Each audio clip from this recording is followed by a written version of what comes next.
శ్రీ గురుభ్యో నమ. నిత్య దీపారాధన చేసేటప్పుడు పాటించవలసిన నియమాలను తెలుసుకుందాము. దీపం జ్యోతి పరబ్రహ్మ అని అంటారు. దీపం పరబ్రహ్మ స్వరూపం. మనలోనూ నిత్యం ఆత్మజ్యోతి ఒకటి వెలుగుతూ ఉంటుంది. కనుకనే జీవించి ఉన్నాం. దీపంలోనే దేవతలందరూ ఉంటారు. దీపం వెలిగించిన మరుక్షణమే ఆ ప్రాంతమంతా దైవీ శక్తులతో నిండిపోతుంది. ఒక్క దీపాన్ని పెడితే చాలు, అందరి దేవతలకి ఆహ్వానం పలికినట్టే.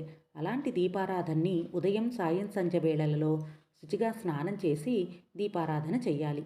సాయం సమయంలో స్నానం చేసే స్థితి లేకపోతే కాళ్ళు చేతులు ముఖాన్ని కడుక్కుని దీపారాధన చేయవచ్చు.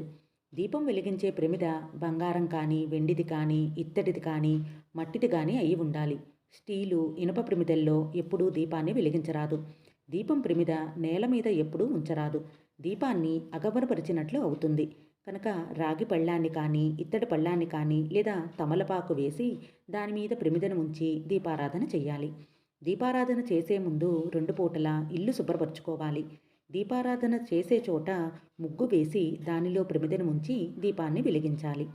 అలాగే దీపాన్ని నేరుగా అగ్గిపుల్లతో వెలిగించరాదు. ఏకహారతితో కానీ లేదా అగరబత్తితో కానీ వెలిగించవచ్చు. దీపారాధన ఎప్పుడు ఒక వత్తితో చెయ్యరాదు. అది అశుభ సూచకం. కనీసం 3 ఒత్తులైనా వెయ్యాలి.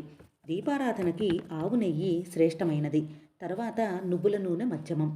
దీపారాధన వెలిగించిన ప్రమిదకు గంధం కుంకుమ పెట్టి పూలు సమర్పించాలి. సర్వదేవతా స్వరూపమైన దీపానికి నమస్కరించాలి.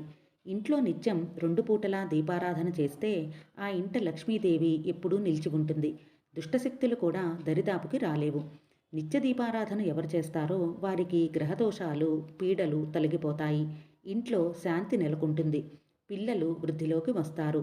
దీపారాధన మనలో ఉన్న జ్ఞానాన్ని పెంపొందిస్తుంది. శ్రీమాత్రే నమః.